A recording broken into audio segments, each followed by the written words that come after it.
ఆంధ్రప్రదేశ్లో టెట్ డిఎస్సికి ప్రిపేర్ అవుతున్న అభ్యర్థులందరికీ నా యొక్క శుభాకాంక్షలు. ఆంధ్రప్రదేశ్ యొక్క విద్యాశాఖ మంత్రి అయినటువంటి నారా లోకేష్ గారు చెప్పినటువంటి విధంగా మనకు టెట్ రావడం జరిగిందండి. అందులోనే భాగంగా విద్యలో వచ్చినటువంటి సంస్కరణలలో భాగంగా విద్యా విధానాలకు అనుగుణంగా నూతన విద్యా విధానానికి అనుగుణంగా సిలబస్ను కూడా కొంచెం చేంజ్ చేయడం జరిగిందండి. ఆ చేంజ్ అయినటువంటి సిలబస్ను మనము చూసినట్టయితే టెట్ సిలబస్లో టెట్ ఇవ్వడం జరిగింది. గత టెట్ సిలబస్కి ఇప్పుడున్నటువంటి టెట్ సిలబస్కి తేడాలుగా చూసినట్టయితే గత టెట్ సిలబస్లో పేపర్ 1 పేపర్ 2 వారికి కామన్గా ఉండేది ఎక్కువగా. కానీ ఈసారి పేపర్ 1 పేపర్ 2 టెట్ సిలబస్లో భాగంగా పేపర్ 1 వాళ్ళకి కొత్తగా కొంత 30% సబ్జెక్ట్ అనేది యాడ్ చేయడం జరిగిందండి. పేపర్ 2 వాళ్ళకి మాత్రము పాత సిలబస్ లాగానే ఉందండి. సో మరి పేపర్ 1 అభ్యర్థులు ఎస్జిటికి ప్రిపేర్ అవుతున్నటువంటి అభ్యర్థులందరికీ కూడా మరి సిలబస్లో ఏ మార్పులు జరిగాయి, ఎక్కడ మార్పులు జరిగాయి, కొత్తగా ఏ సిలబస్ ఇచ్చాడు అనేది కాక చూసినట్టయితే ఈరోజు ఆ సిలబస్లో మార్పులకు అనుగుణంగా ఈరోజు మీకు చెప్పడానికి రావడం జరిగింది. మనకి ఇచ్చినటువంటి సిలబస్ను దృష్టిలో పెట్టుకొని ఎక్కడ మార్పు జరిగింది, ఎక్కడ నూతనంగా సిలబస్ యాడ్ చేశారు అనేది ఈరోజు ఎక్స్ప్లెనేషన్లో భాగంగా మీ సైకాలజీ సార్ అయినటువంటి సైదుల్ సార్ మీకు ముందుకు రావడం జరుగుతుందండి. ఇక్కడ చూద్దాం. మరి సిలబస్లోని అంశాలు చూసినట్టయితే శిశు వికాసము, బోధన శాస్త్రం మరియు ఐసిటి అనేది ఉందండి. అయితే మనకు లాస్ట్ టైం కాక చూసినట్టయితే శిశు వికాసము అవగాహనలో ఒక ఫస్ట్ భాగం అనేది చైల్డ్ డెవలప్మెంట్గా మనం చూసామండి. ఇందులో కొద్దిగా సిలబస్ చేంజ్ అనేది జరిగిందండి. ఆ సిలబస్లో చూసినట్టయితే బాల్యం యొక్క ఇంట్రడక్షన్ పైన ఎక్కువగా ఇవ్వడం జరిగింది. ఆ బాల్యంలో చూసినట్టు బాల్యం యొక్క నిర్మాణాలు, కన్స్ట్రక్షన్ ఆఫ్ చైల్డ్ అంటాం. బాల్యం అంటే ఏంది, బాల్యం ఎలా ఏర్పడుతుంది, ఎక్కడ బాల్యంలో ఎలా అభివృద్ధి జరుగుతుంది, బాల్యంలో జరిగేటువంటి నిర్మాణాలు ఏంటి, వికాసపరమైన అంశాలు చూసినట్టయితే ఇక్కడ మనకు 6 సబ్ టాపిక్లుగా ఇవ్వడం జరిగింది. లాస్ట్ టైం మనకు చూసినట్టయితే పిల్లల యొక్క పెంపక పద్ధతులు అనేది కూడా మనం లాస్ట్ టైం చూసాము. సో ఇక్కడ ఎక్కువగా మనకు బిట్స్ రావడం అనేది జరిగింది. కానీ మిగతా అంశాలపైన అంతగా మనకు స్ట్రెచ్ చేయలేదు, అంటే ఈ విషయాలు ఎక్కువగా ఇవ్వలేదు. కానీ బాల్య పెంపక విధాన పద్ధతులు, పిల్లల యొక్క పెంపక పద్ధతులు అనేది మనం లాస్ట్ టైం మనం చూసాం. మరి ఇప్పుడు కొత్తగా చూసినట్టయితే ఈ 5 అంశాలు కూడా కొత్తగా ఇవ్వడం జరిగిందండి. ఇక్కడ చూసినట్టయితే మనకి ఎక్కువగా దృష్టి పెట్టినట్టయితే బాల్యం యొక్క భావన మరియు దాని ప్రాముఖ్యత అనే అంశం పైన ఎక్కువగా సిలబస్ను ప్రత్యేకంగా ఇవ్వడం జరిగింది. బాల్యం యొక్క భావన మరియు దాని ప్రాముఖ్యత, బాల్యం అంటే ఏంటి, దాని ప్రాముఖ్యత ఏంటి అనేది కూడా ఇంట్రడక్షన్ ఇవ్వడం జరిగింది. బాల్యం యొక్క భావనలో సాధారణతలు మరియు వైవిధ్యాలు, బాల్యం ఎలా వైవిధ్యంగా ఉంటుంది, సాధారణ బాల్యం ఎలా ఉంటుంది, ప్రత్యేకమైన బాల్యం ఎలా ఉంటుంది అనేది ఇవ్వడం జరిగింది. భారతీయ మరియు ప్రపంచ సందర్భాల్లో బహుళ బాల్యాలు అంటే భారతదేశంలో బాల్య విధానము, ప్రపంచంలో ఉన్నటువంటి వివిధ దేశాల యొక్క బాల్యాలకు మధ్య భేదాలు ఏంటి అనేది టాపిక్ కూడా ఇవ్వడం జరిగిందండి. కొత్తగా సామాజికీకరణ, కుటుంబం మరియు పాఠశాల పాత్ర, సోషలైజేషన్, సామాజిక వికాసం అని మనం వికాసాల్లో చదివాం. అందులో మరి కుటుంబం యొక్క పాత్ర ఏంది, పాఠశాల యొక్క పాత్ర ఏంటనే అంశం కూడా మనం చదవాల్సి ఉంటుంది అడిషనల్గా. తల్లిదండ్రులుగా ఉండడము, కుటుంబం మరియు వయోజన పిల్లల సంబంధాలు అనేది కూడా ఇంట్రడక్షన్లో భాగంగా ఇవ్వడం జరిగింది. నెక్స్ట్ పిల్లల పెంపకము పద్ధతులు, ఇవి మనకి ఈ 6 చాప్టర్లు కూడా బాల్యం యొక్క నిర్మాణంలో కొత్తగా ఇవ్వడం జరిగిందండి. అంటే లాస్ట్ టైం వీటికి అంతగా ప్రాధాన్యత లేదు. ఇది ఒకటి పిల్లల యొక్క పెంపక విధానం పైన మాత్రమే ఎక్కువగా ప్రాధాన్యతగా ఇచ్చి ఇవ్వడం జరిగింది. కానీ ఇప్పుడు మొత్తం కూడా బాల్యం మీద ప్రాధాన్యతగా ఇవ్వడం జరిగింది కాబట్టి ఇక్కడ మనం ఈ అంశాలను చదవలసి ఉంటుంది. కాబట్టి ఈ 5 చాప్టర్స్ కూడా చిన్న చాప్టర్స్, కాకపోతే క్వశ్చన్స్ అడగడానికి ఎక్కువగా స్కోప్ ఉండవచ్చు. కొత్తగా ఇంట్రడ్యూస్ చేశారు కాబట్టి ఇది ఎస్జిటి వాళ్ళకి శిశువు లెవెల్, అంటే శిశువు యొక్క వికాసం ఎలా జరుగుతుంది, బాల్య నిర్మాణం ఎలా ఉంటుంది అనే అంశం పైన ఉండాలి కాబట్టి ఇది ఇవ్వడం జరిగింది. దీనికి ఇవ్వడానికి గల కారణాలు కాక చూసినట్టయితే మనకు ప్రీ ప్రైమరీ లెవెల్ స్కూల్ కూడా స్టార్ట్ చేస్తున్నారు కాబట్టి బాల్యం మీద ఎక్కువగా ఫోకస్ ఇవ్వడం జరిగిందండి. అంటే ప్రీ ప్రైమరీ లెవెల్ స్కూల్ని దృష్టిలో పెట్టుకొని ఈ సిలబస్ ఇవ్వడానికి అవకాశం ఉంది. సో ఇది కొత్తగా ఉన్నటువంటి సిలబస్గా మనం చూడవచ్చు. ఇది న్యూగా ఉన్నటువంటి సిలబస్ న్యూగా ఇవ్వడం జరిగింది. ఇది చూసుకోవాలి. నెక్స్ట్ చూసినట్టయితే మనకు పద్ధతులు, అభ్యసనానికి సంబంధించిన శిశు వికాస పద్ధతిలో చూసినట్టయితే మనకు లాస్ట్ టైం చూసినట్టయితే అబ్జర్వేషన్ పద్ధతి, పరిశీలన పద్ధతి ఉంది, ఇంటర్వ్యూ ఉంది, ప్రతిబింబ జర్నల్స్ ఉన్నాయి, వృత్తాకార రికార్డులు మరియు కథనాలు ఉన్నాయి, అంత పరిశీలన అంటాం, ప్రశ్నపత్రం, రేటింగ్ స్కేల్స్, ప్రయోగాత్మక పద్ధతులు, కేస్ స్టడీ, రేఖాంశం మరియు క్రాస్ లెర్నింగ్ పద్ధతులు, విద్యలో కార్యాచరణ పరిశోధనలు, ఇవన్నీ కూడా పద్ధతులు ఉన్నాయండి. మనకి ఇవన్నీ కూడా ఎక్కువ ఏంటి, సాధారణంగా మనకు 5-6 పద్ధతులు మాత్రమే ఉండేది. ఇక్కడ దత్తాంశ సేకరణ పద్ధతులని కొత్తగా పెట్టిండండి. ఇక్కడ అధ్యయన పద్ధతులు, శిశు అధ్యయన పద్ధతుల్లో భాగంగా మనం 6 పద్ధతులు చదివాం. ఏమేమి చదివినాం చూసినట్టయితే, శిశు అధ్యయన పద్ధతులు లాస్ట్ టైం చూసినట్టయితే పరిశీలన పద్ధతి చదివాం, తర్వాతకి ఇంటర్వ్యూ గురించి చదివాం, క్వశ్చన్. నెక్స్ట్ చూసినట్టయితే రేఖ మరియు క్రాస్ సెక్షనల్ పద్ధతులు ఇవి చదివాం. నెక్స్ట్ కేస్ స్టడీ చదివాం, ప్రయోగాత్మక పద్ధతి చదివాం, అంతా పరిశీలన పద్ధతి కూడా చదివాం. ఈ 6 పద్ధతులు చదివాం. మిగతావన్నీ కూడా మనం ఎక్కడ చదివాం, పర్సనాలిటీ, మూర్తిమత్వం అనే అంశంలో కూడా చదివాం. కాబట్టి ఇప్పుడు ఏం చేశాడంటే, దత్తాంశ సేకరణ, పిల్లల్ని పరిశీలించడానికి, పిల్లల యొక్క విధానాన్ని, పిల్లల యొక్క వికాసాన్ని పరిశీలించడానికి ఎలాంటి దత్తాంశాలు సేకరిస్తాము అనే అంశాలుగా తీసుకొని ఇవన్నీ పద్ధతులన్నీ ఒకచోట ఇవ్వడం జరిగింది. మనం ఇక్కడ 6 లాస్ట్ టైం మాత్రము శిశు అధ్యయన పద్ధతులని 6 పద్ధతులు చదివాం. కానీ ఇప్పుడు కొత్తగా చూసినట్టయితే పర్సనాలిటీ, మూర్తిమత్వంలో ఉన్న అంశాలను కూడా తీసుకొచ్చి ఇక్కడ ప్రత్యేకంగా మొత్తం కూడా 12 పద్ధతులు సూచించడం జరిగింది. సో మనం ఈ కొత్తగా ఉన్నాయి అనుకోకండి, ఈ కొత్తగా ఉన్నటువంటి 5 పద్ధతులు కూడా మనకు మూర్తిమత్వం అనే టాపిక్లో ఈ పద్ధతులు వస్తాయి. కాబట్టి ఇది ఓల్డ్ సిలబసే, కాకపోతే హెడ్లైన్స్ మాత్రం మార్చారండి. ఇది ఒకటి దృష్టిలో పెట్టుకోండి. ఓకే, నెక్స్ట్ చూసినట్టయితే వికాస దృక్పథాలు. ఇక వికాస దృక్పథాలు చూసినట్టయితే డెవలప్మెంట్ ఆఫ్ పర్స్పెక్టివ్ అని చూస్తున్నాం. పెరుగుదల, అభివృద్ధి, పరిపక్వత, ఆల్రెడీ ఇది ఓల్డ్ సిలబస్ అండి. మరి అభివృద్ధిని ప్రభావితం చేసే అంశాలు, ఇది కూడా చూడాల్సింది. ఇది న్యూగా ఉన్నటువంటి సిలబస్గా మనం చూడవచ్చు. నెక్స్ట్ మనోవిజ్ఞాన శాస్త్రం యొక్క శాఖలు, బ్రాంచెస్ ఆఫ్ సైకాలజీకి సంబంధించిన శాఖలను కూడా మనము న్యూ సిలబస్గా మనం చూస్తున్నాం. నెక్స్ట్ ఇక పెరుగుదల, పరిపక్వత అనేది కూడా ఇది ఓల్డ్ సిలబస్ కాబట్టి దీనికి అంతగా ప్రాముఖ్యత ఏం లేదు. నెక్స్ట్ ఉపాధ్యాయ అంచనా మరియు పాఠశాల సాధన, ఇవన్నీ కూడా మనకి తరగతి గది నిర్వహణలో భాగంగా ఇవి అడిషనల్గా మనం ఓల్డ్ సిలబస్లో చదువుకున్నాం. క్లాస్ రూమ్ సైకాలజీ అంటే డిఎస్సి చదివేటప్పుడు క్లాస్ రూమ్ సైకాలజీ అంటే తరగతి గదిలో ఉపాధ్యాయుని పాత్ర ఏంటి అనే అంశంలో మనం ఇక్కడ చదువుకుంటూ వచ్చాం. నెక్స్ట్ పాఠశాలకు దూరంగా ఉండడం, అధిక వయసు గల అభ్యసకుడు అనేవి కూడా ఇప్పుడు కొత్తగా ఉన్నటువంటి అంశము. ఇది కొత్తగా ఉన్నటువంటి అంశం. సో వికాస సూత్రాలు అనేది మాత్రం ఓల్డ్ సిలబస్ అండి. వికాస సూత్రాలని మనం చూసినాం, 10 సూత్రాలు ఉన్నాయి కాబట్టి ఈ 10 సూత్రాల గురించి చదివాం. సో ఇది ఓల్డ్ సిలబస్గా మనం చెప్పుకోవచ్చు.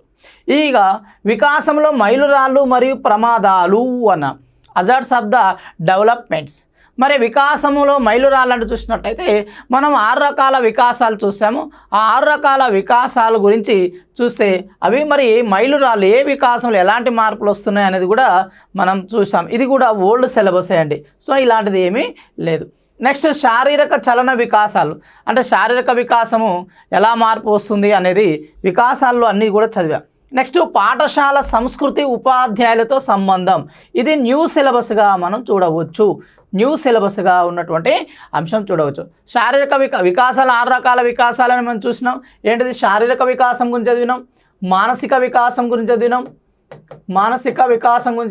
తర్వాతకి ఉద్వేగ వికాసం, సాంఘిక వికాసం, నైతిక వికాసం, భాషా వికాసం. ఈ 6 రకాల వికాసాల గురించి ఇవి ఆల్రెడీ పాత సిలబస్లోనే ఉన్నాయి కాబట్టి వీటి గురించి కానీ కొత్తగా మాత్రము పాఠశాల సంస్కృతి, ఉపాధ్యాయులతో సంబంధము అనేది కొత్తగా మనం చదవవలసి ఉంటుంది. సామాజిక వికాసం అంటే ఏంది, సామాజికీకరణ ఎలా జరుగుతుంది, అలా మార్పులు వచ్చేవేంది, సహచరులు, పాఠశాలలు, ఇవన్నీ కూడా మనకు ఓల్డ్ సిలబస్లోనే చూసాం. కాకపోతే ఇప్పుడు ఎస్పెషల్గా ఓన్లీ డిఎడ్ సిలబస్ను బేస్ చేసుకొని అడిగాడు కాబట్టి డిఎడ్ బుక్లో ఉన్నటువంటి సైకాలజీలో ఉన్నటువంటి చైల్డ్ డెవలప్మెంట్ బుక్లో ఉన్నటువంటి అంశాలను మాత్రమే మనం పరిగణలోకి తీసుకోవాల్సి ఉంటుంది. నెక్స్ట్ ఉద్వేగం అంటే భావోద్వేగం అంటే ఉద్వేగ వికాసం. ఈ ఉద్వేగ వికాసం అంటే ఏంది, ఉద్వేగం ఎలా వస్తుంది అనే అంశాలను మనం ఆల్రెడీ చదివాం. సో ఇది కూడా ఓల్డ్ సిలబసే. సో దీంట్లో ఏమీ మార్పు లేదు. కాకపోతే వాటి యొక్క థియరీ పార్ట్గా మన క్లాస్ రూమ్ అప్లికేషన్ మోడల్లో మనం చూసుకుంటే సరిపోతుంది. భాషా వికాసము, ప్రసంగం మరియు భాషా అభివృద్ధిలో దృక్పథాలు, స్కిన్నర్ మరియు బండూరా, చోమ్స్కీ ఇంట్రడక్షన్స్ మాత్రం చూడాలి. భాషా వికాసాల పైన మనం చోమ్స్కీ సిద్ధాంతం చదివాం, బండూరి సిద్ధాంతం చదివాం. కాకపోతే వాటిలో వేరువేరుగా చదివాం. కాకపోతే భాష పైన ఈ ముగ్గురు ఏం చేశారు అనే అంశాలను చూడాలి. ఎవరెవరు? స్కిన్నర్, బండూరా, చోమ్స్కీ వీళ్ళు ముగ్గురు ఉన్నారండి. సో మనము భాషా వికాసం అనగానే చోమ్స్కీ గురించి మాత్రమే ఎక్కువగా గుర్తుంచుకుంటాం. కానీ ఈ స్కిన్నర్, బండూరా అనే వాళ్ళు కూడా ఏం చెప్పారు, భాష అనేది ఎలా డెవలప్ అవుతుంది, భాష పైన వీళ్ళ అభిప్రాయాలు ఏంటి అనే అంశాలను కూడా మనం కొత్తగా చేయాలి. సో ఇది న్యూ సిలబస్గా మనం భావించవచ్చు, వీటిని భావించవచ్చండి. సో ఇక్కడ ఇది కొత్తగా మనం అడిషనల్గా చూసుకోవాలి. భాషా వికాసము చూసినాం, ఆ భాషా వికాసం అడిషనల్గా వీళ్ళ ముగ్గురి శాస్త్రవేత్తల అభిప్రాయాలుగా చదివితే మనకు కొత్తగా వస్తుంది. ఆల్రెడీ మనం చోమ్స్కీ సిద్ధాంతం చదివినాం కాబట్టి దీని మీద అవగాహన ఉంది. తర్వాతకి కొత్తగా స్కిన్నర్ మరియు బండూరా గురించి కొద్దిగా ఇన్ఫర్మేషన్ ఉంటుంది. ఆ ఇన్ఫర్మేషన్ని యాడ్ చేసుకుంటే మనకు బిట్టు. ఎందుకంటే ఇక్కడ భాషా వికాసం అనగానే చోమ్స్కీ అంటాం. భాషా వికాసం పైన సంబంధం లేని శాస్త్రవేత్తలను అడిగినప్పుడు మనం బిట్టు తప్పు పెట్టే అవకాశం ఉంటుంది. కానీ లేదా జతపరచుడు అడుగుతున్నాడు, ఎలా ఇప్పుడు భాషా వికాసంలో బండూరా ఏం చెప్పాడు, చోమ్స్కీ ఏం చెప్పాడు, స్కిన్నర్ ఏం చెప్పాడు అనేది కూడా జతపరచడం అడిగినప్పుడు బిట్టుపోయే అవకాశం ఉంటుంది. కాబట్టి ఆ కొత్తగా మనం అది చూసుకోవాల్సి ఉంటుంది. నెక్స్ట్గా నైతిక వికాసం, మోరల్ డెవలప్మెంట్ అంటాం. మరి నైతిక వికాసం, మోరల్ డెవలప్మెంట్, ఇక్కడ నైతిక అభివృద్ధి అంటే ఏంది, మరి సిద్ధాంతాలు అనేవి చూద్దాం. సిద్ధాంతపరమైన నైతిక వికాసం చూసినట్టు కార్ల్ రోజర్స్ చూడండిగా. 4వది నైతిక వికాసం. నైతిక వికాసంలో చూసినట్టు నైతిక అభివృద్ధి ఎలా జరుగుతుంది, నైతిక వికాసం సంబంధించిన సిద్ధాంతం గురించి చూద్దాం. కార్ల్ రోజర్స్ ప్రతిపాదించిన కార్ల్ రోజర్స్ సిద్ధాంతము, మనము రోజర్స్ సిద్ధాంతాన్ని చూడవచ్చు. ఇక్కడ నైతిక తార్కికత, సాంస్కృతిక వైవిధ్యాలు అనేది కూడా కొత్తగా మనం చూడాలి. అంటే మనం ఓల్డ్ సిలబస్లో నైతిక వికాసం ఎలా జరుగుతుంది, ఏ దశలో ఎలా జరుగుతుంది అనేది చూసాం. కానీ ఇక్కడ సోషలైజేషన్, సామాజికీకరణంగా, పాఠశాల పరంగా, తర్వాత ఆవాస పరంగా, తర్వాత పీర్ గ్రూప్స్ అంటే తోటి ఉపాధ్యాయుల పరంగా ఎలా జరుగుతున్నది చూడాలి. కాబట్టి ఇది కొంచెం అంటే కొద్దిగా సంస్కృతిపరమైన వైవిధ్యాలు అనేది అడిషనల్గా మనం చదువుకోవాల్సి ఉంటుంది. చూడండి, క్రీడా వికాసాలు కాక చూసినట్టయితే మనకు లాస్ట్ టైం కాక చూసినట్టయితే మొత్తం కూడా పిల్లల్లో మొదటగా ఏకాంతర క్రీడ ఏర్పడుతుంది. ఏకాంతర క్రీడ నుండి సమాంతర క్రీడ గురించి కూడా చూసాం. సమాంతర క్రీడ నుండి సంసర్గ క్రీడ, తర్వాతకి సహకార క్రీడలు ఇలా వికాసాలు జరుగుతున్నాయి. వీటితో పాటు పాఠశాలకు వెళ్ళిన తర్వాతకి ఎలాంటి క్రీడలు ఆడుతారు అనే ఆ క్రీడల గురించి కూడా ఇక్కడ మనం చూడాలి. స్పెషల్గా మెన్షన్ చేసింది కాబట్టి ఇక్కడ కొంచెం ఇన్ఫర్మేషన్ చదవాలి. కాబట్టి క్రీడా వికాసాల గురించి అనేది న్యూ సిలబస్గా మనం భావించవచ్చు. కాబట్టి ఇది అడిషనల్గా చూసుకోవాల్సి ఉంటుంది. ఇది ఎందుకంటే ప్రీ ప్రైమరీ పాఠశాలలో ఆటపాటల ద్వారా బోధన చేయాలి కాబట్టి పిల్లలకు ఆటపాటల ద్వారా నేర్పాలి. కాబట్టి ప్రీ ప్రైమరీ స్కూల్ అంటేనే ఆటల ద్వారా నేర్పిస్తున్నాం, ప్లే స్కూల్గా మనం పిలవచ్చు. కాబట్టి ఈ క్రీడల పైన ఎక్కువగా బిట్స్ అడగడానికి అవకాశం ఉంది. కాబట్టి వీటిని మనం చూడాల్సి ఉంటుంది. డిఎడ్ సిలబస్లో ఉన్నటువంటి క్రీడలు పూర్తిగా చదవాల్సిన ఆవశ్యకత ఇక్కడ ఉంది. నెక్స్ట్ ఇక స్వీయ భావన కాన్సెప్ట్, సెల్ఫ్ కాన్సెప్ట్ అనేది చూసినట్లయితే మనకు స్వీయ వర్ణన, స్వీయ గుర్తింపు, స్వీయ భావన ఇవన్నీ కూడా జనరల్గా చూడాలి. సెల్ఫ్ కాన్సెప్ట్ అనేది మనకు సిద్ధాంతాల్లో కానీ, అభ్యసనంలో కానీ, నెక్స్ట్ పెడగాజీ పార్ట్లో కానీ వివిధ ప్రాంతాల్లో ఇవి రిలేటెడ్గా టాపిక్లు వస్తున్నాయి. కాబట్టి ఎస్పెషల్ దీని మీద ప్రత్యేకంగా దృష్టి పెట్టాల్సిన అవసరం లేదు. కానీ మెన్షన్ చేసింది కాబట్టి వాటిని మనం ఒకచోట చదువుకోవడానికి ఆస్కారం ఉంది. కాబట్టి సెల్ఫ్ కంట్రోలింగ్, సెల్ఫ్ నియంత్రణ, self sociological variations, self concept, ఈ ఎస్టిమేషన్. ఇక్కడ చూడండి, గుర్తింపు, భావన ఇవన్నీ కూడా, ఆత్మగౌరవం ఇవన్నీ కూడా మనకు మాస్లోలో వస్తాయి. మాస్లో అవసరాల వక్రరేఖలు కూడా చూడవచ్చు. నెక్స్ట్ మనకు చూసినట్టయితే మనకు కార్యసాధక నిబంధన సిద్ధాంతం ఉంది, పరికరాత్మక సిద్ధాంతం అంటాం. స్కిన్నర్లో కూడా మనకు చూసినట్టయితే వస్తాయి. కానీ ఇక్కడ స్పెషల్గా ఇచ్చింది కాబట్టి ఒకసారి చూసుకుంటే సరిపోద్ది. ఎక్కువగా ఇది ఓల్డ్ సిలబస్గానే మనం భావించవచ్చు. నెక్స్ట్ చూసినట్టయితే సంజ్ఞానము, సంజ్ఞానాత్మకత అన్నాం. అంటే ఇక్కడ జ్ఞానము ఐక్యూ అనేది చూసినట్టు ప్రజ్ఞ అనేది కాక చూడవచ్చు. ఇక్కడ ప్రజ్ఞ అంటే వైయక్తిక భేదాలకు సంబంధించిన టాపిక్లు అన్నీ కూడా ఇక్కడ ఉన్నాయి. వైయక్తిక భేదాలకు సంబంధించినటువంటి అంశాలు ఇక్కడ ఉండడం జరిగిందండి.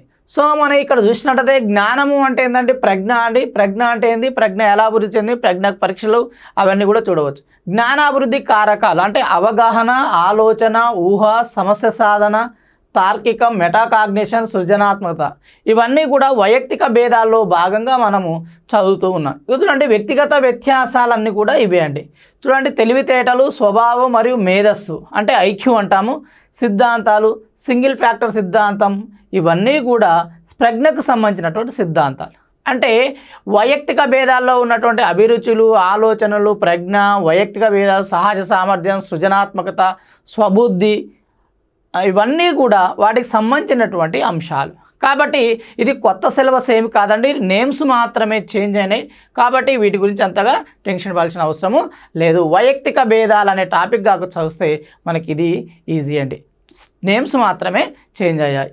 నెక్స్ట్ కాన్సెప్ట్ భావన కూడా వైయక్తిక భేదాల్లో భాగంగా మనం చూసాం. సో ఇక్కడ భావన అనేది సైకాలజీ పరంగా ఇస్తున్నాడు, తర్వాత మెథడాలజీలో భాగంగా కూడా ఇస్తున్నాడు.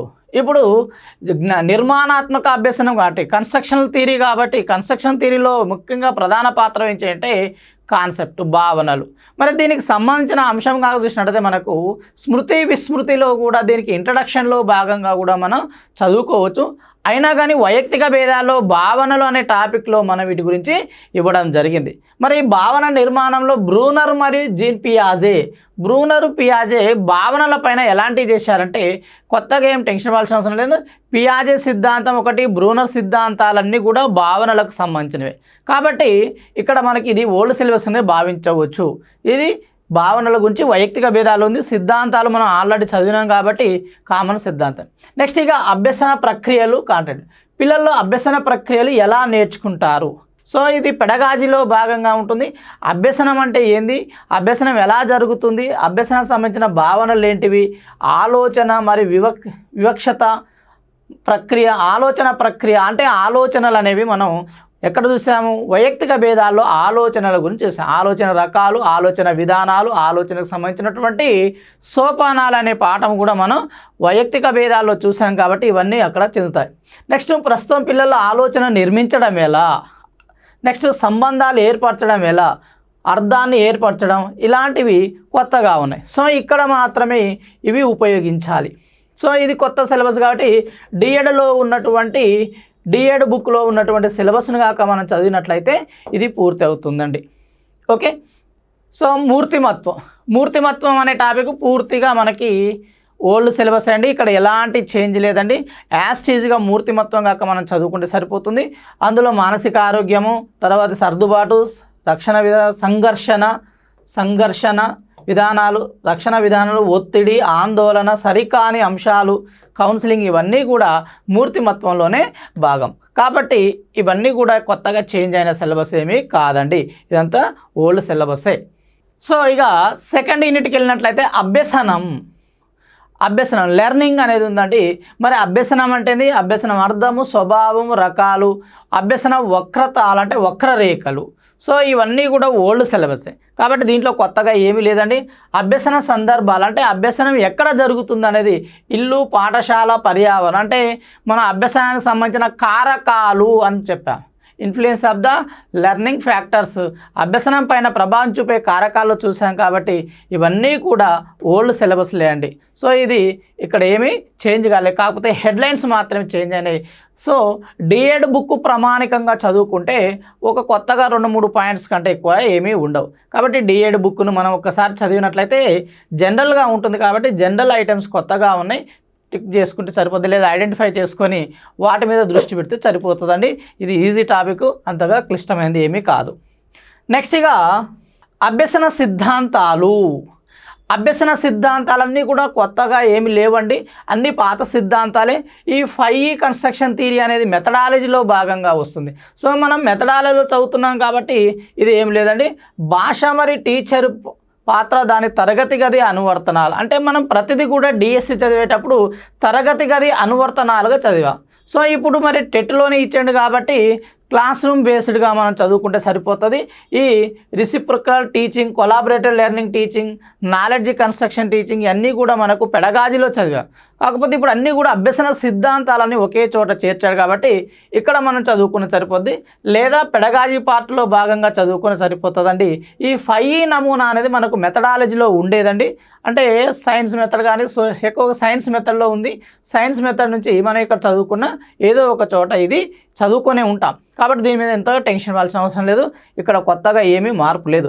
నెక్స్ట్ అభ్యసన బదిలీ అంటే చూసినట్టయితే ఇది కూడా ఓల్డ్ సిలబస్ అండి. ఆ లెర్నింగ్ ట్రాన్స్ఫర్ అనేది సిద్ధాంతాలు, అభ్యసన బదిలీ, జ్ఞాపక శక్తి మర్చిపోవడం. జ్ఞాపక శక్తి అంటే స్మృతి, విస్మృతి అనేవి కూడా పాత సిలబసే. సో కొత్తగా ఏమీ ఇక్కడ చేంజ్ కాలేదు. నెక్స్ట్ స్పెషల్ చిల్డ్రన్స్ మరియు కాబట్టి ఇది కూడా ఓల్డ్ సిలబస్ అండి.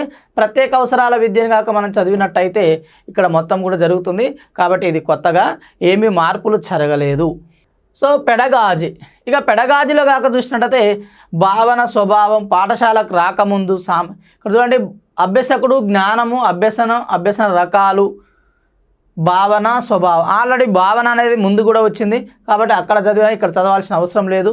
పాఠశాలకు రాకముందు సామర్థ్యాలు, వచ్చిన తర్వాతకి సామర్థ్యాలు, చిక్కు సమస్యలు ఇవన్నీ కూడా కొన్ని జనరల్ టాపిక్లు అండి. సో ఇవి జనరల్గా మనం చూసుకోవాల్సిన అవసరం ఉంటుంది. సో ఇది కొత్త సిలబస్గానే పరిగణించవచ్చు. న్యూ సిలబస్ పాఠ్య ప్రణాళికల గురించి వచ్చినట్లయితే అడిషనల్గా ఉంటుంది కాబట్టి పెడగాజీలో భాగంగా చదువుకుంటాం కాబట్టి ఇది ఓల్డ్ సిలబస్గానే భాగంగా చూడవచ్చు. నెక్స్ట్ పాఠశాల విద్య, అంతర సంబంధాలు మరియు సంబంధాలకు ఉన్నది ఇది కూడా కొంచెం న్యూ సిలబస్గా మనం భావించవచ్చు అండి. సో ఇది చూసుకోవాల్సి ఉంటుంది. చైల్డ్ సెంటర్ ఎడ్యుకేషన్ అంటే ఇక్కడ విద్యార్థి కేంద్రీకృత పద్ధతులు, వైయక్తిక భేదాల్లో చూసినట్టయితే సంబంధించినటువంటి మనం పద్ధతులు అన్నీ కూడా వైయక్తిక భేదాలు అవి చూసుకోవచ్చు. ఇది ఓల్డ్ సిలబస్గానే మనం భావించవచ్చు. ఆల్రెడీ వైయక్తిక భేదాలు అంటే వైయక్తిక భేదాలు ప్రభావితం చేసే సిద్ధాంతాలు, రకాలు అనేది మనం చూసినాం కాబట్టి ఇది ఓల్డ్ సిలబస్ అండి. నెక్స్ట్ బోధన అభ్యసనం యొక్క పద్ధతులు, అభ్యసనం ఎలా జరుగుతుంది అనేది కూడా ఇది ఓల్డ్ సిలబస్ మనం ఆల్రెడీ చూసాం కాబట్టి కొత్తగా ఏమీ లేదండి. నెక్స్ట్ ఇక బోధన శాస్త్రం, వనరులు మరియు అభ్యాసాలు. నెక్స్ట్ విమర్శనాత్మక బోధన శాస్త్రం, బోధన అభ్యసన ప్రక్రియలో భావన, అవసరం మరియు అనువర్తనాలు అనేది కూడా పాతదండి. ఆలోచన విధానం, సిద్ధాంతాలు అనేది కొత్తగా చూడవచ్చు. సో ఇది న్యూ సిలబస్. పాఠశాలపై ప్రతిబింబాలు అనేది కూడా న్యూ సిలబస్గా మనం చూడవచ్చు అండి. న్యూ సిలబస్ అండి. సో విద్యావేత్తలు అనేది ఈసారి ఎక్కువగా వచ్చింది. లాస్ట్ టైం ఇక్కడ విద్యాతత్వవేత్తలు లేదా విద్యావేత్తలు అనేది లేదు. ఇది కాబట్టి న్యూ సిలబస్, ఇది పూర్తిగా న్యూ సిలబస్ అండి. మరి ఈ విద్యావేత్తలను కూడా మెన్షన్ చేయడం జరిగింది. ఫిలాసఫీలో ఉన్నటువంటి సిలబస్ని తీసుకురావడం జరిగింది కాబట్టి ఇక్కడ ఫిలాసఫీకి సంబంధించినటువంటి సిలబస్ కొత్తగా యాడ్ అయిందండి. ఇక్కడ మనం దృష్టి పెట్టవలసి ఉంటుంది. మరి ఫిలాసఫర్స్ ఎవరు? సో వీళ్ళందరూ కూడా విద్యావేత్తలు. ఇక్కడ ఈ విద్యావేత్తల్లో చూసినట్లయితే గిజుభాయ్ బదేకా ఫిలాసఫీలో ఉంది. సో ఇది కొత్త సిలబసే అండి. AS Neill Summerhill school అండి. తర్వాతకి చాన్ టోమో స్కూల్ ఇది కొత్తదే. మాకరెంకో కొత్తదే. జూస్ హోల్డ్ కొత్త వాళ్ళే. ఫాల్ ప్రీర్ కొత్త వాళ్ళు. జీన్ పియాజే, బ్రూనర్, వైగార్స్కి వీళ్ళకు ఆల్రెడీ మనం పాతగా చదివాం. అంటే సిద్ధాంత రూపంలో చదివాం. మరి ఇక్కడ ఏంటంటే వాళ్ళు విద్య పైన ఎలాంటి అభిప్రాయాలు చెప్పారు, వాళ్ళు ఏమైనా సూచించారా అనేది కొత్తగా చూసుకోవాలి. బోధన విధానం, సో మనం ఆల్రెడీ సిద్ధాంతాలు పూర్తిగా చదివినాం కాబట్టి కొత్తగా ఏమీ ఉండదండి. కొన్ని విధానాలు ఒక 2-3 పాయింట్స్ అడిషనల్గా ఉండవచ్చు, ఉంటాయి లేకపోతే తత్వవేత్తల వాళ్ళ అభిప్రాయ నిదానాలుగా మాత్రమే చూడాలి. కానీ ఇవి ఇక్కడ మిగిలిన 6 గురించి మాత్రం మనం కొత్తగా చదువుకోవాలి. ఇవి పూర్తిగా న్యూ సిలబస్ అండి. న్యూ సిలబస్గా మనం చూడవచ్చు కాబట్టి విద్యా తత్వవేత్తల చదవడానికి ఎక్కువగా స్కోప్ ఉంది. ఇది ఫిలాసఫీలో భాగంగా తీసుకొచ్చారు. లాస్ట్ టైం ఇక్కడ సిలబస్లో ఇవి లేవు. నెక్స్ట్ బోధన శాస్త్రం, వనరుల నిర్వహణ. ఇవన్నీ కూడా మనం వనరుల గురించి చూసామండి. సో ఇదంతా కూడా ఉంది. కాకపోతే పిల్లల ప్రీ స్కూల్ జ్ఞానము, ప్రీ ప్రైమరీ స్కూల్కి సంబంధించినది లేదు. సో ఇది న్యూ సిలబస్గా మనం చూడవచ్చు. మీ అందరు సిలబస్ డౌన్లోడ్ చేసుకుంటారండి. కాకపోతే న్యూ సిలబస్ అనే దగ్గర మేము న్యూ సిలబస్ అని చెప్తున్నాం. సో ఇది న్యూ సిలబస్గా మనం చూడవచ్చు. నెక్స్ట్ ఇక తరగతి గది సంస్థ నిర్వహణ. ఇవన్నీ కూడా సిసి విధానం, మూల్యాంకనము, బోధన ప్రణాళికలు, రకాలు ఇవన్నీ కూడా మూల్యాంకనానికి సంబంధించినవి. సో ఇక్కడ చూసినట్టయితే మనకు మెథడ్స్ ఉంటాయండి, methods, next plans, teaching AIDS, CCE evolution. So ఇవన్నీ కూడా పాతయే. సో అవన్నీ కూడా ఒక భాగంగా వేరు చేసి ఇవ్వడం జరిగింది కాబట్టి ఇది మనకు ఇక్కడ కొత్తగా ఏమీ లేదు, ఇది ఓల్డ్ సిలబస్గానే పరిగణించవచ్చు. నెక్స్ట్గా హక్కులు చట్టాలు చూసినట్టయితే బాలల హక్కులకు చట్టాలు చూసినట్టయితే ఆర్టీఐ సమాచార హక్కు చట్టం అనేది డిఎస్సిలో ఉండే అండి. కాకపోతే ఇప్పుడు ఇది టెట్లోకి వచ్చింది, డిఎస్సి సిలబస్ అంటే డిఎస్సిలో మారుతుందేమో చూడవచ్చండి. అంటే పర్స్పెక్టివ్ ఎడ్యుకేషన్లో భాగంగా ఉండే, కానీ ఇప్పుడు ఇది ఆర్టీఐ టెట్లోకి తీసుకొచ్చారు. ఆర్టీఐ ఆల్రెడీ పాతదే అండి, ఎన్సిఎఫ్ అనేది కూడా పాతదే. నెక్స్ట్ ఏఎస్సిపి అనేది ఇది డిఎస్సి సిలబస్ అండి. ఈ డిఎస్సి సిలబస్ని కొత్తగా తీసుకురావడం జరిగింది. సో ఇక్కడ ఇంకొకటి ఏంటంటే national curriculum, school education curriculum, ఇది లాస్ట్ టైం లేదండి, ఇది new syllabus. So new syllabus మనం ఇక్కడ కొత్తగా చూడాల్సింది ఎన్సిఎఫ్ ఎస్సి 2023 అండి. ఆల్రెడీ తెలంగాణలో ముందే ఇచ్చిండు, కాకపోతే ఏపీలో లాస్ట్ టైం ఇవ్వలేదు. సో ఇప్పుడు ఇచ్చిండు కాబట్టి దీని గురించి మనం చదవాలి. ఇంకా తాజాగా విద్యా విధానాలు ఏమన్నా వచ్చాయా, స్కూల్ ఎడ్యుకేషన్లో వచ్చినటువంటి స్కీమ్స్ కానీ పథకాలు కానీ ఏమన్నా మార్పులు చేర్పులు చదివితే చూడదు. మనం లాస్ట్ టైం కూడా స్కీమ్స్ చూసాము, ఇప్పుడు వాటి మీద పేర్లు మారిన విధానం, ఏ స్కీమ్ ఏం చేస్తున్నారు అనేది చూస్తే సరిపోతుంది. సో ఇక్కడ మనం కొత్తగా చదవాల్సింది ఏంటంటే విద్యా హక్కు చట్టం అనేది కొత్తగా టెట్లో నుంచి డిఎస్సి నుంచి టెట్లో చదువుకోవాలి. ఎన్సిఎఫ్ 2000 ఎస్సీ అనేది స్కూల్ ఎడ్యుకేషనల్ 2023లో చదవాలి. ఆల్రెడీ ఎన్ఈపి 2020లో మనం చదివాం, ఇంక్లూడింగ్నే ఉంటుంది. విద్యా పాఠశాల స్థాయి ఎలా ఉంది, విద్యా విధానం అనేది గురించి చూసాం. కాబట్టి మళ్ళొకసారి దీన్ని గురించి చూస్తే ఇది కూడా చదవాలి. సో మనం అడిషనల్గా చదవాల్సింది ఆర్టీఐకి సంబంధించింది కాబట్టి ఇది గుర్తుంచుకోండి. ఇక ఐసీటీని చూసినట్టయితే సాధారణంగా ఐసీటీ అంటే ఏంది, ఐసీటీకి సంబంధించినవి ఏంది, సాఫ్ట్వేర్ ఏంది, హార్డ్వేర్ ఏంటి, ఐసీటీని అర్థం చేసుకోవడం, ఐసీటీ పైన కాంటెంట్ ఇవన్నీ కూడా వచ్చాయి. సో ఇవన్నీ కూడా మనం పాత సిలబస్గానే మనం చూసుకోవచ్చు. సో ఇక్కడ ఎలాంటి మార్పులు రాలేదండి. కానీ ఇక్కడ చూసినట్టయితే అభ్యసన విధానాలు ఇవన్నీ కూడా పాతాయండి. ఇక్కడ వనరులు కూడా ఈ హార్డ్వేరు, సాఫ్ట్వేర్, సీడీలు, వెబ్ మీడియా, సోషల్ మీడియాలు కూడా ఇంటిగ్రేటెడ్ ఐసీటీ, అసైన్మెంట్స్ ఇవన్నీ కూడా పాతాయి. ఇక్కడ కొత్తగా సైబర్ భద్రత ఉపకరణాలు అంటే సైబర్ క్రైమ్ పెరుగుతుంది కాబట్టి సైబర్ క్రైమ్ మీద కొత్తగా పెట్టారండి. సో ఇక్కడ మనకు సైబర్ క్రైమ్ మీద మనం కొత్తగా దృష్టి పెట్టవలసి ఉంటుంది. సో ఇంతవరకు మనకు సైబర్ క్రైమ్ గురించి సో ఇది న్యూ సిలబస్గా మనం చూడవచ్చు. సో అభ్యసనంలో సోషల్ మీడియా యొక్క ప్రాముఖ్యత, ఈ మధ్యకాలం సోషల్ మీడియా యొక్క ప్రాముఖ్యత పెరిగింది కాబట్టి అభ్యసనం సోషల్ మీడియా కూడా ఇది కూడా న్యూ సిలబస్గా మనం పరిగణించవచ్చు. సైబర్ క్రైమ్, సోషల్ మీడియా గురించి మనం సోషల్ మీడియా అంటే ఇప్పుడు ఎక్కువగా వస్తున్నటువంటి యూజ్ చేస్తున్నటువంటి మీడియా ఏంటివి, చాట్ జీపీటీ గురించి చదువుకోవాల్సి ఉంటుంది. నెక్స్ట్ అడిషనల్గా మనం చూసినట్టయితే కొత్తగా ఏఐ గురించి కూడా, advance technology, so AI artificial intelligence గురించి కూడా మనం చూసుకోవాలి. సో సోషల్ మీడియాలో వస్తున్న మార్పులు, సోషల్ మీడియాలో కొత్తగా వచ్చిన గ్రూపులు వాటి మీద కూడా అడగడానికి అవకాశం ఉంటుంది.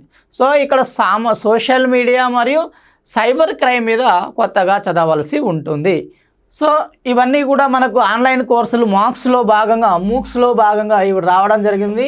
మూక్స్లో భాగంగా వచ్చినాయి కాబట్టి ఇవన్నీ కూడా ప్లాట్ఫామ్, దీక్ష ఇవన్నీ కూడా ఓల్డ్ సిలబసే. సో మనకు ఐసీటీలో కొత్తగా వచ్చింది ఏంది, సైబర్ క్రైమ్, సోషల్ మీడియా అండి. నెక్స్ట్ విద్యా అభ్యసనంలో చూసిన విద్యా తత్వవేత్తల గురించి ఒకటి. నెక్స్ట్ బాల్య నిర్మాణం. సో ఇవన్నీ కూడా మనకు కొత్త, అంటే మనకు పాత ఎడ్జిటి వాళ్ళకు మాత్రమే ఈ మార్పులు జరిగాయి. ఎక్కువగా మార్పులు జరిగింది ఏంటంటే ఒకటి బాల్య నిర్మాణం గుర్తుంచుకోండి, బాల్య నిర్మాణం. రెండవది విద్యావేత్తలు.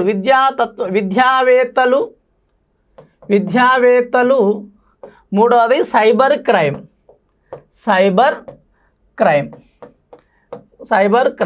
సో మూడు అంశాల మీదనే మనం కొత్తగా చూడవలసి ఉంటుంది. సో ఈ మూడు అంశాల్లో బాల్య నిర్మాణం గురించి, విద్యాతత్వవేత్తలు, సైబర్ క్రైమ్ గురించి మనము కొత్తగా డిస్కషన్ చేసి మీకు న్యూ సిలబస్ అనే భాగంగా హెడ్లైన్స్ పెట్టి మీకు యాప్లో అందించడం జరుగుతుందండి. ఈ యాప్ తీసుకున్న ప్రతి ఒక్కరికి కూడా న్యూ సిలబస్ అడిషనల్గా ఇవ్వడం జరుగుతుంది. అది కొత్తగా క్రియేట్ చేసి న్యూ సిలబస్ అని పెట్టి ఈ అంశాలు బాల్య నిర్మాణం, విద్యా తత్వవేత్తలు, సైబర్ క్రైమ్ గురించి మీకు నూతనంగా అందిస్తామండి. యాప్ తీసుకున్న వాళ్ళు ఎలాంటి టెన్షన్ పడాల్సిన అవసరము లేదు. సో ఇప్పుడు బీఎడ్ వాళ్ళకి అంటే హెచ్జిటి వాళ్ళకి, స్కూల్ అసిస్టెంట్ వాళ్ళకి కొంచెం తేడా ఉంది. కాబట్టి స్కూల్ అసిస్టెంట్ సిలబస్ యాస్టీజ్గా ఉంది కాబట్టి ఓల్డ్ సిలబస్ ఫాలో కండి.